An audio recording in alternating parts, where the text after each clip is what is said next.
Hi everyone. I have another awesome story for you today. This one is Madeline by Ludwig Bemelmans. It's an old story, one of my favorites. There's Madeline.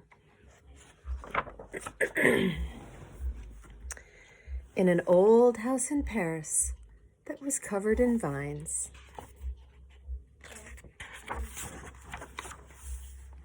lived 12 little girls in 2 straight lines. In 2 straight lines they broke their bread.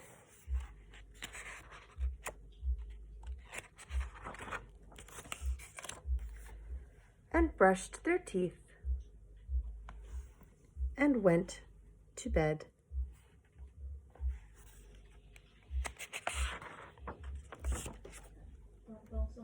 They smiled at the good. They frowned at the bad.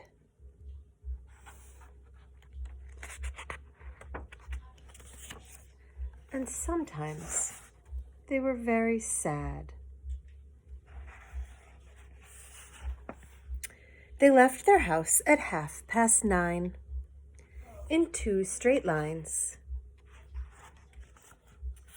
In rain or shine.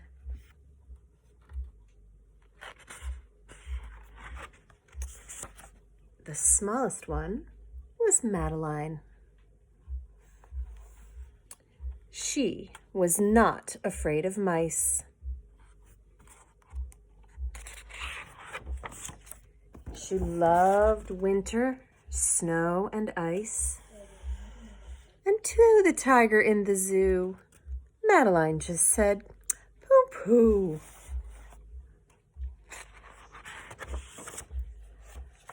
And nobody knew so well how to frighten Miss Clavel.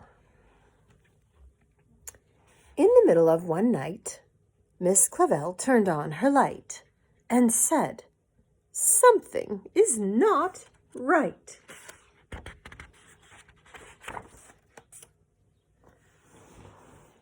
Little Madeline sat in bed and cried and cried. Her eyes were red. And soon after Dr. Cohn came, he rushed her to the phone. And he dialed Danton 10-6. "Nurse," he said, "it's an appendix." Everybody had to cry. Not a single eye was dry. Madeline was in his arms, in a blanket, safe and warm. In a car with a red light, they drove out into the night. Madeline woke up 2 hours later in a room with flowers.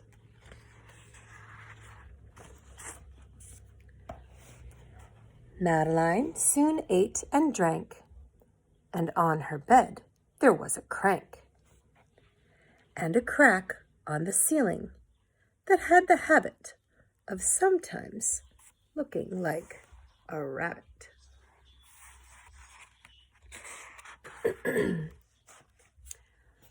Outside birds, trees, and sky, and so 10 days passed quickly by. One nice morning, Miss Clavel said, "Isn't this a fine day to visit Madeline?"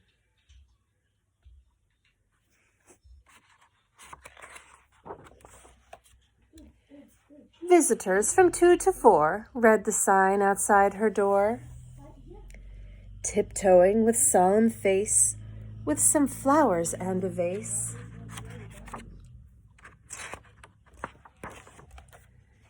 In they walked and then said, "Ah," when they saw the toys and candy and dollhouse from Papa.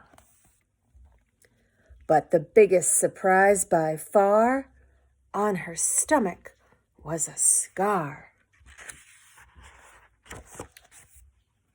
"Goodbye," they said, "we'll come again." and the little girls left in the rain.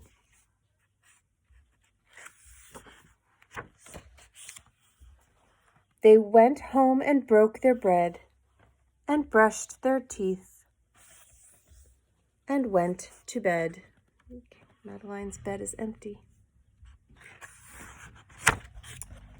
In the middle of the night, Miss Clavel turned on the light and said, "Something is not right." And afraid of a disaster, Miss Clavel ran fast and faster, and she said, "Please, children, do tell me what is troubling you." All the girls are crying. And all the little girls cried, "Boo-hoo! We want to have our appendix out too." "Oh, good night, little girls. Thank the Lord you are well, and now go to sleep," said Miss Clavel. And she turned out the light and closed the door, and that's all there is. There isn't any more. That's the story of Madeline.